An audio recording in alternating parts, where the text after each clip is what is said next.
I never thought I'd be the guy telling a story like this, but here I am. My name's David, and I married Samantha about 6 months ago.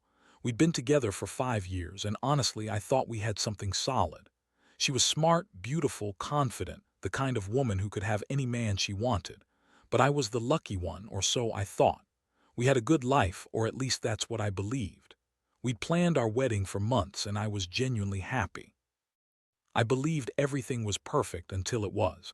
The signs started subtle enough. Samantha was a little more distant than usual, but I chalked it up to wedding stress. She was always busy with last-minute arrangements, her phone constantly buzzing, and she'd snap at me for the smallest things. But I didn't think much of it. I trusted her. We had disagreements before, but nothing that felt like it was a red flag. Still, deep down, I felt a little unease, like I was missing something. I brushed it off, telling myself she was just nervous or overwhelmed. That's what I wanted to believe, because facing the truth seemed impossible. Then came the night before the wedding. I was in our apartment packing last-minute stuff when I noticed her phone kept lighting up. A few messages from her best friend, sure, but then I saw one from a guy named Tyler.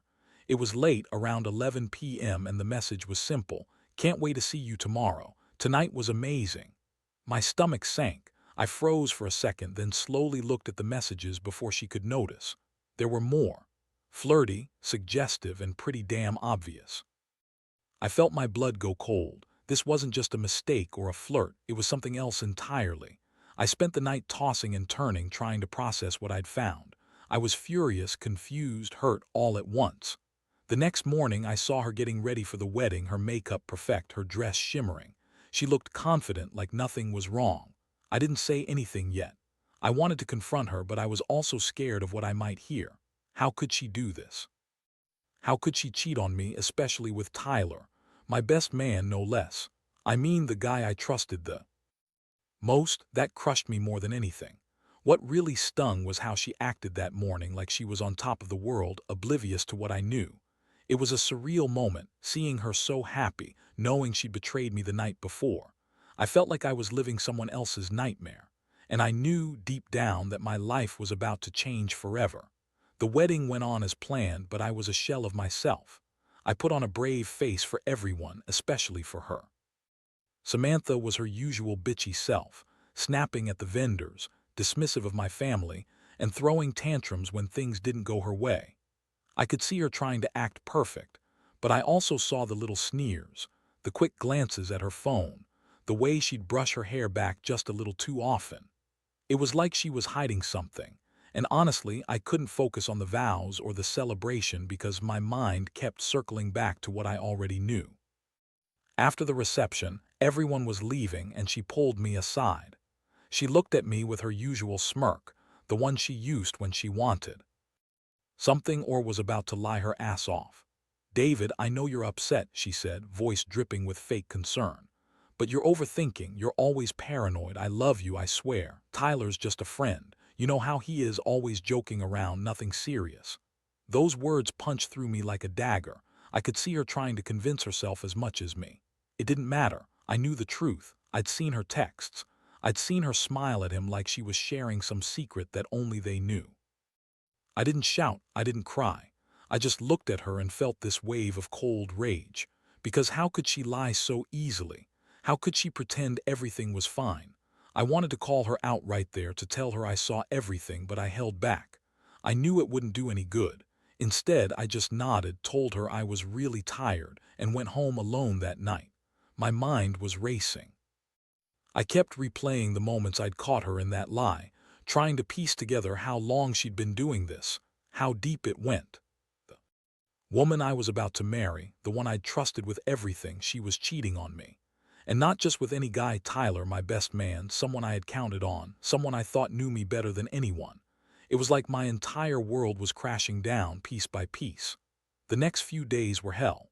I couldn't eat, I couldn't sleep. Everywhere I looked, I saw her face, and all I could think about was how I'd been duped, how I'd been stupid enough to believe she was perfect. I started checking her phone, her social media, anything that might give me some clarity. It was like I was trying to catch her in another lie, but I already knew the truth. I just needed her to admit it, or for the universe to give me a sign that this was real. I didn't want to believe it, but I had no choice. She was a liar, a cheat, and I was left to pick up the pieces of a life I thought was forever. The day I finally decided to confront her, I was more furious than I'd ever been. I didn't want to do this. In some emotional meltdown kind of way, I needed to be calm, cold, calculated. I waited until she was in the shower, thinking this was my shot. I grabbed her phone from the nightstand, my hands trembling, and started scrolling through her messages again, just to be sure. I wasn't prepared for what I saw next. There were more than just flirty texts from Tyler. There were photos, explicit photos. She had sent him pictures of herself in lingerie, and he'd responded with the same. For a second, I just stared at the screen, feeling like I'd been punched in the gut. How long had this been going on? How many times had she lied to my face about just being friends? I felt my blood boil. All those late nights she was working late, all the times she disappeared for hours without explaining. It was all a lie. I snapped the phone shut and waited for her to come out of the bathroom. When she finally did, I was already in the living room, trying to hold myself together. She paused in the doorway, saw my face, and immediately knew I knew. That smug, bitchy grin she always had was replaced with something else, fear maybe, or guilt. Her eyes darted around, trying to come up with some excuse, some bullshit to spin me out of this. "David," she started, voice shaky, "you don't understand." "Oh, I understand perfectly," I cut her off, voice cold. "You've been cheating on me, with Tyler, the guy I trusted more than anyone. How long has this been going on? How many times did you fuck him behind my back?" Her face turned red, then white. "It's not what you think," she lied a little too quickly. "It was just sex, okay? It didn't mean anything. I was stressed, and he's just a friend, just a friend." I interrupted, voice rising. "You're sending him nude pictures of yourself, Samantha. That's not just sex, that's betrayal, that's cheating." She looked like she was about to cry, but the only thing I felt was a burning rage I couldn't control. I wanted to rip her apart, but I knew I had to be cold. I told her to get out, to leave my house, and she said she needed to pack her things. She looked at me like I was the crazy one, like I was overreacting, like she hadn't just slept with my best man. I watched her walk out that door, feeling like my world was collapsing. I didn't sleep that night. I sat there, numbed, staring at the empty doorway. The betrayal was deeper than I ever expected. I'd built my entire life around her, and now I was left with nothing but a mess. I couldn't believe I'd been so blind. That's when it hit me. If she could lie so easily, cheat so blatantly, then I had to do something. I couldn't let her get away with this. I had to find a way to make her pay for what she did to me. The days that followed were the worst of my life. I didn't want to see her, didn't want to hear her voice, and honestly, I didn't want to believe it was real. But the evidence was staring me in the face. Her texts, the photos, the way she'd lied to everyone, including me. The worst part was knowing she had gone behind my back for months, maybe longer. I kept replaying everything in my mind. The little signs I ignored, the times she snapped at me for no reason, the late nights I'd thought she was working. All of it now felt like a sick game she'd been playing while I was completely oblivious. I decided I had to retaliate, not just for the heartbreak, but to make her understand the kind of damage she'd done. I wasn't just going to kick her out and forget about her. No, I wanted her to see that she'd lost something real, something she clearly didn't value. I started by digging into her phone, her email, her social media accounts. I wanted to know what else she'd hidden from me, who else she'd been lying to. Turns out I wasn't the only one she'd been messing around with. A few other guys, some on dating apps, some just random flings. That was a slap in the face I didn't expect. She had been completely unfaithful, not just to me, but probably to herself. When I finally confronted her, well, it wasn't really a conversation. It was more like a tirade. I called her on her lies, told her I knew everything and that I was done. Her excuses were pathetic. "It was just sex," she said. "It didn't mean anything." Yeah, right. That's the classic line, isn't it? What mattered was that she crossed every line I thought we had. All those promises, all that trust, shattered into a million pieces in a matter of days. I felt a mixture of rage, sadness, and utter betrayal. How could someone I loved and trusted so much be so callous? I told her I file for divorce, and she laughed, that bitchy, dismissive laugh that still haunts me. She's the kind of woman who can turn her tears on and off like a switch.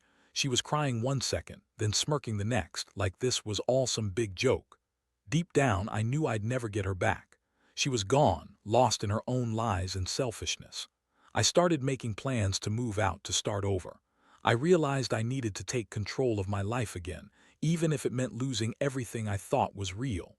The pain was overwhelming, but I also knew I had to be strong. I had to find a way to pick up the shattered pieces of my heart and rebuild from the wreckage. The decision to leave her was the hardest thing I've ever done, but it was also the only choice I had left. I started packing my things in silence, not even bothering to argue anymore. Every box I packed felt like a small victory over the chaos she brought into my life. I didn't want to give her the satisfaction of seeing me break, so I kept my emotions locked away. That bitch had taken everything from me, my trust, my future, my sense of security, and now I was just trying to survive. I remember the day I finally moved out. As I was loading my car, she showed up at the door trying to look innocent, trying to play the victim. She was crying, begging me to stay, saying it was all a mistake, that she loved me. But I've never been so numb. I looked her straight in the eyes and told her she was a liar, a cheat, and I never wanted to see her again. I told her that she lost me forever and that I was going to make sure she paid for everything she'd done. The way she looked at me, like I was the asshole, only confirmed I'd made the right choice. After I moved out, I cut all contact. No more texts, no calls, no messages. I needed space to breathe again without her poison. I threw myself into work, trying to drown out the pain with busy days and long nights. But no matter how much I kept myself busy, I couldn't shake the feeling that I'd been played, used, and discarded like trash. I was angry at her, sure, but mostly I was angry at myself for trusting her so blindly for so long. That pain of betrayal runs deep, and it's a slow process to come to terms with what she did. In the quiet moments, I'd replay everything, trying to understand how a woman I loved could do this to me, how she could lie, cheat, and then turn around and act like the victim. But the truth is, I'm still pissed.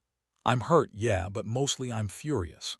Furious at her, furious at myself for not seeing it earlier, and furious at the world for how cruel people can be. I didn't want to let her ruin me, but I know I'll carry this scar forever. Still, I'm trying to rebuild. One step at a time, because I know I deserve better than someone who would betray me so heartlessly. And maybe, just maybe, I'll find someone who's worth trusting again. Looking back now, I realize that what happened to me is a brutal lesson in trust and betrayal. I thought I knew her, I thought I knew us. But underneath the surface there was a whole different story, one filled with lies, betrayal, and selfishness. It's hard to admit, but I was naive. I was naive enough to believe that she was the woman I'd marry and grow old with. Turns out she was just pretending to be what I wanted, all while sneaking around with my best man. How sick is that? I've come to understand that some people are just fundamentally broken inside. Samantha, she's one of those people who can lie with a smile on her face, betray you without remorse, and then act like the victim when everything falls apart. She played her part well, but I see through her now. I see her for what she really is, a manipulative, selfish woman who didn't give a damn about the vows she took. I do. Hate her not anymore. I just feel sorry for her. Sorry that she'll never understand what genuine love actually is, or what it means to treat someone with respect. As for me, I'm still healing, but I'm stronger than I thought. I've learned that sometimes you have to lose everything to gain clarity. I won't let her define my future. I won't let her cheating destroy me completely. I know I'll find someone who values me, who genuinely cares, and who won't lie or cheat behind my back. That's the lesson I want to pass on. Trust your instincts, and when someone shows you they're unworthy, don't ignore the signs. Cut your losses early, because betrayal like this doesn't just hurt, it changes you. Now I focus on rebuilding my life. I've started therapy, working on myself and trying to forgive her, not for her sake but for mine. It's a slow process, but I believe I'll come out of this scarred but stronger. The pain of her betrayal will fade over time, replaced by a hard-earned wisdom. I want anyone out there reading this to know, don't let betrayal break you. Use it as a lesson, pick up the pieces, and build something better. Because if I can survive this, so can you. And someday, I know I'll look back and realize that this was just a chapter in my story, one I'll never forget, but one that I'll ultimately grow from.